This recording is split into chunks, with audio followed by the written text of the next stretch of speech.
Guys, good morning. This is Jong and welcome to my channel. So ngayon, papakita ko sa inyo kung paano mag-install na Acrophobic. So kasi upon request, may mga nag-request na ikabit daw yung Acrophobic ko since nakabit na natin yung rear disc brake. So papakita ko sa inyo kung paano siya na-install and then kung ano itsura niya.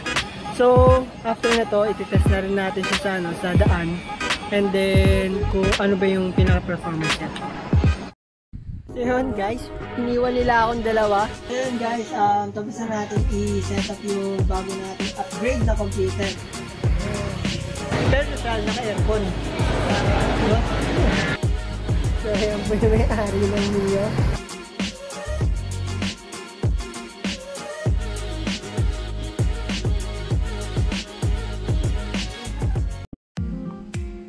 So ngayon guys, kakabit na natin tong Acrophobic natin. So ito siya.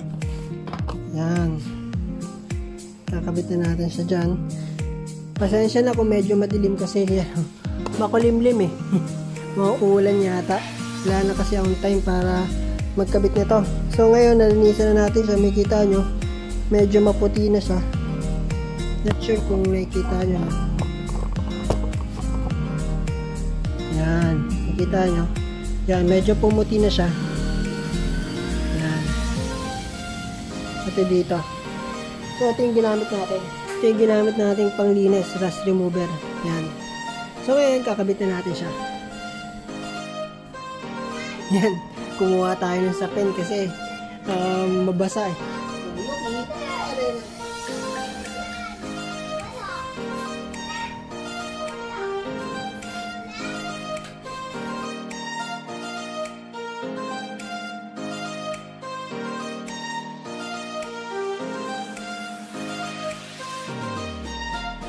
So yun guys, natanggal na natin tong dalawang screw sa baba. Bali tips ko lang pag magtatanggal kayo ng pipe nyo, huwag nyo siya tanggalin na mainit. Bukod sa mapapasok kayo, pwedeng mabilog to. So pa-cool down nyo muna hanggang sa hindi na siya mainit para maiwasan nyo yung pagka strip or malus siya. So ngayon, ito naman, dito rin natin siya tanggalin. Sa mga gusto pala malaman yung kung paano talaga magtanggal ng pipe, may ginawa ako noon ng unang vlog. So panoorin nyo na lang yun, nas full detail yun. Pero ang gagamitin nyo dito is sa ilalim is 10mm socket wrench. Yan, socket wrench tawag dito, 10mm.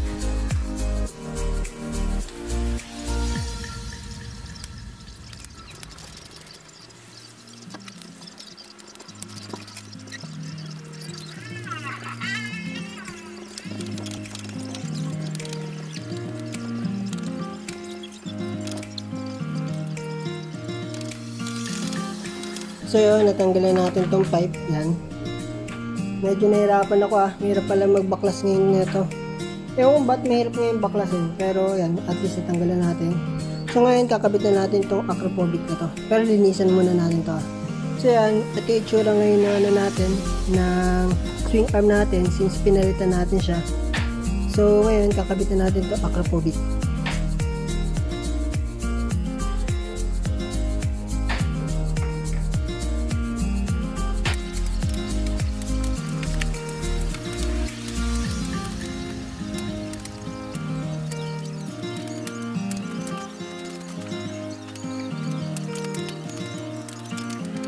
So yan guys, tapos na natin siya ikabit. Yan. So ngayon, titesting na natin siya. So yan, kung makikita nyo, yung kalawang kanina, ito na itsura niya.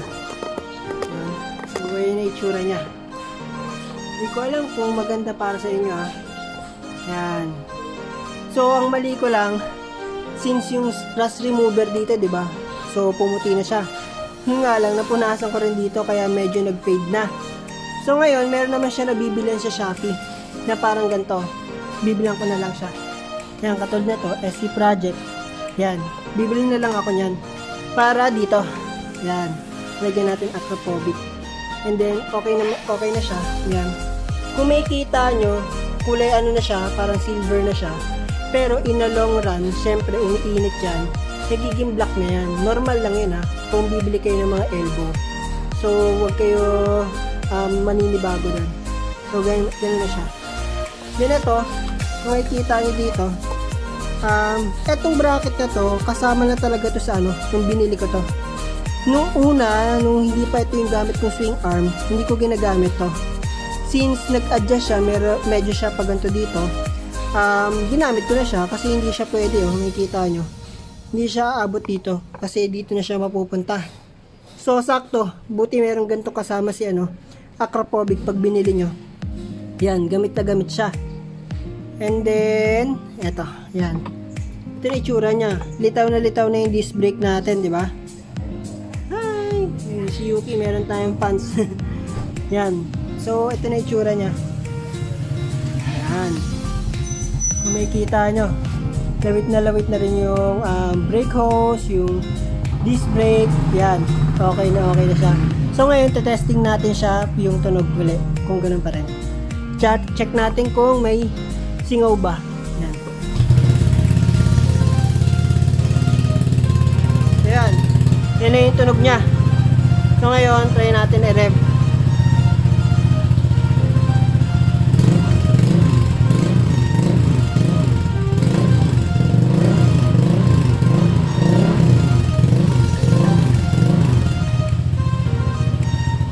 Yan. Puro yung yung hangin niya. And then, wala naman siyang singaw. Malaman nyo naman yung pag ni-rev nyo, medyo pitin. Ibig sabihin, may singaw yon. So, okay naman siya. Lagi nyo i-double check yung nasa ilalim kung meron singaw tsaka lagi nyo diinan. And then, wag nyo hawakan yan pag mainit. Makakatulad kasi sa akin, napasok ako dito. Kasi mainit pa pala nung tinesting ko bago ito. So, yun. Tapos na natin ilagay. So ngayon, itetest na natin siya sa road and then check natin ba kung may huli ba sa Marikina. So, see you on the road.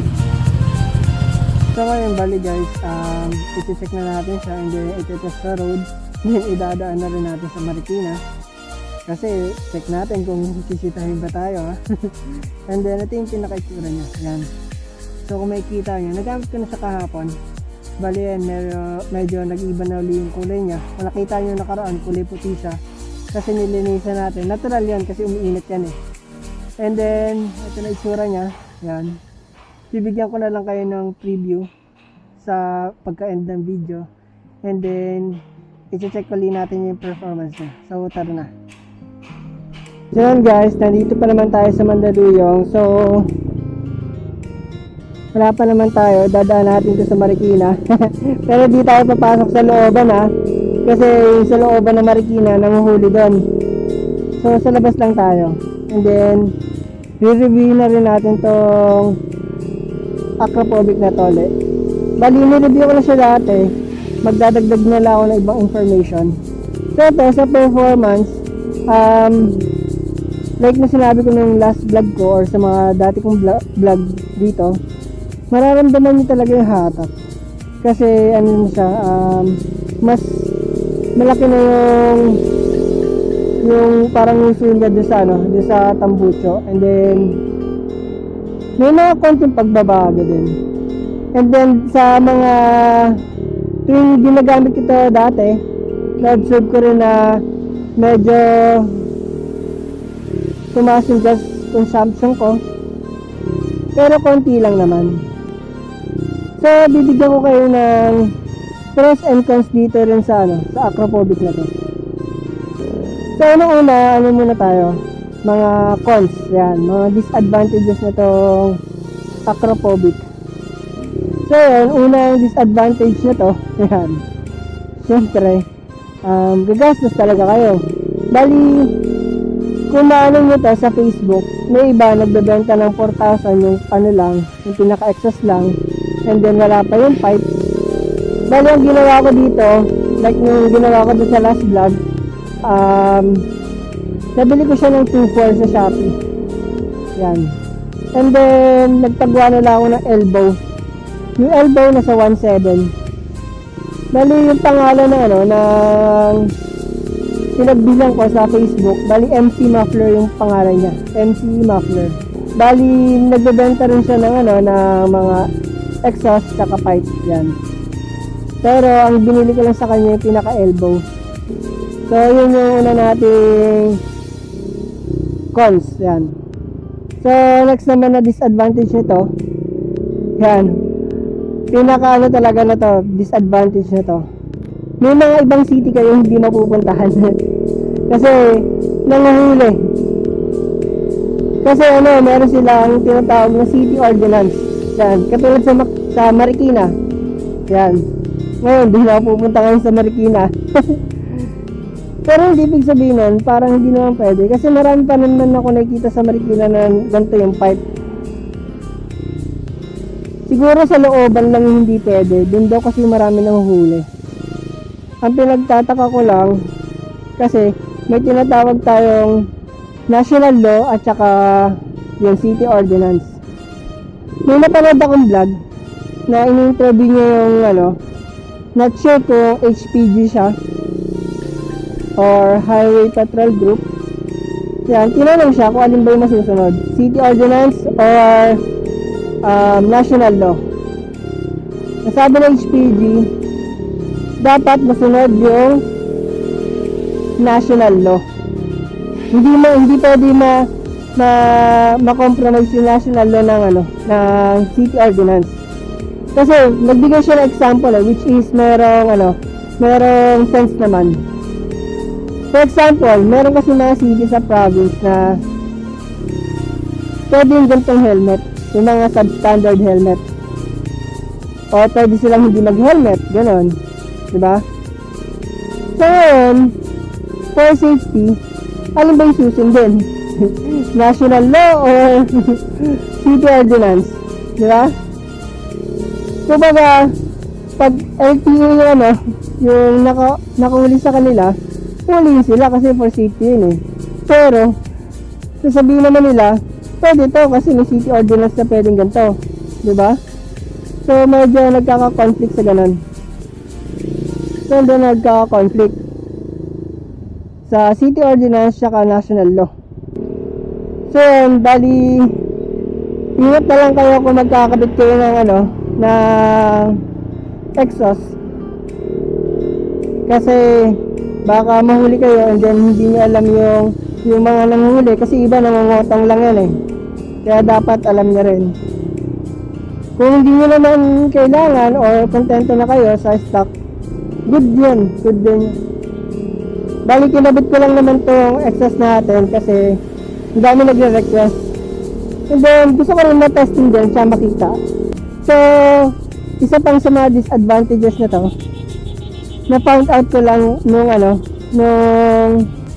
nag-night ride kami. Yan.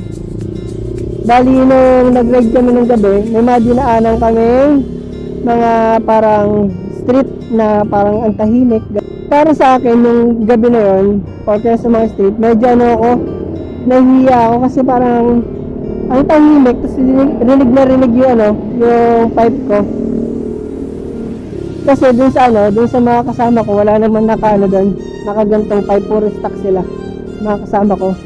So, yun, litaw na litaw yun, yung tunog ng motor ko. Which is highway naman siya, or daanan siya. Pero pag gabi kasi walang dumadaan doon. So, parang nakakabulahaw nga. Ayun lang yung parang nahalata ko doon. Kasi nga, parang nakakahiya para sa akin. Ewan ko lang rin sa iba. So, yun lang naman yung mga naisip kong disadvantage na to. And then, doon naman tayo sa mga pros or advantages nitong exhaust. So, unang-una sa mga advantage na to is lalakas ng konti yung hatak ng motor nyo. Siyempre, exhaust yan eh. Lalakas talaga yan. Pero konting-konti lang. Hindi ko to kinabit para sa isang racing. Pero yun lang naman, medyo lumakas na yung hatak ng konti lang. Mahalata yun siya, pero hindi naman masyado. So, pangalawa advantage nito na malaking tulong sa akin talaga. Rinig na rinig kayo. Lalo na pag sa mga highway, traffic, or something na may mga kasabay kayo, or tsaka sa mga street, na parang maraming tawid ng tawid. Kasi ang dami ko na experience na gano'n nung gamit ko yung stock pipe ko. Alam mo, bigla na lang silang tawid ng tawid na hindi lumilingon. Tapos sa traffic, hindi kayo napapansin minsan ng truck kasi nga mahina yung pipe natin eh. Katulad yun, naririnig or mga iba hindi nakikita. Pag ito medyo may tunog or medyo may mas malakas ng konti yung pipe nyo, naririnig kayo and then notify.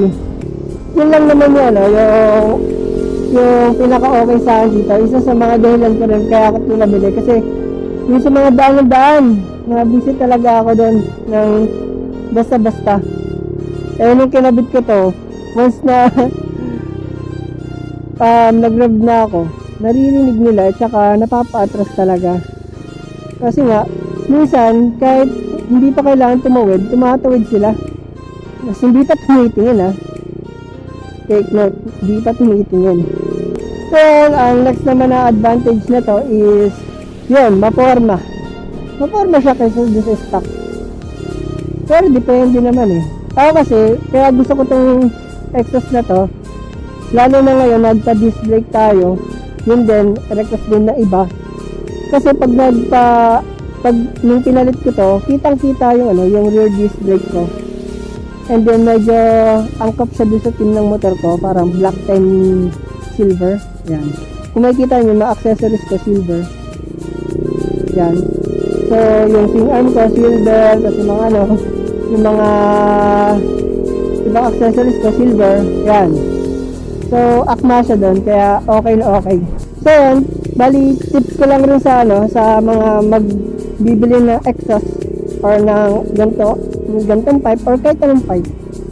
Pag binibenta yung stock niya, para sa akin, katulad yung sa akin, hindi ko binibenta yung stock ko. Kasi, katulad nga lang sinabi ko, may mga city kayo hindi mapupuntahan.